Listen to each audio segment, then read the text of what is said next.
All right, so this is the butcher block stretch. I really like this one because it gets right into the lats and into the thoracic spine. So what we're gonna do to set up, there's a couple ways we can do this. So you wanna have some sort of surface that you can put your elbows on, whether this is your countertop, whether this is a bench or a chair. I just have a yoga mat folded in half here just so I can protect my knees. We're gonna start by placing the elbows on the block or the bench or the chair, and then you're gonna walk your hips back. In this instance, I have my hands stacked on top of each other. Okay. I'm gonna walk back until my head can kind of clear the bench. I wanna avoid dipping my belly towards the ground. So I'm actually gonna try to tuck my tail and have a neutral pelvis. And from here, I'm thinking about dropping my sternum towards the ground. So from here, I'm coming down, and I can just hold. I focus on just taking deep breaths in this position.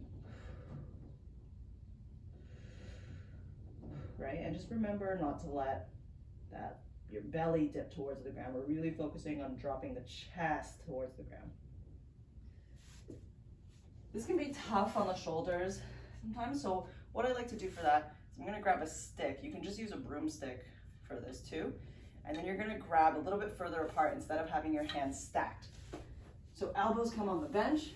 I'm gonna move my fingers further apart to help put my shoulders into external rotation, and we'll repeat that. So you're just gonna walk your knees back, right? We don't wanna let the belly dip to the ground, so I'm gonna tuck my tail to have a neutral spine, and then I'm gonna think about dropping my my chest towards the ground, here. So I just wanna start with holding this position. But if it feels good, there's a couple other things we can do. The first one is just driving the elbows into the bench, and this is gonna elevate us and activate the lats. So as I drive my elbows into the bench, you can see how my body starts to raise as I engage my lats, and then I'm gonna just breathe out and release and come down.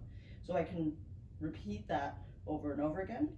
Another thing you can do is flex and extend at the elbows as you're maintaining this position.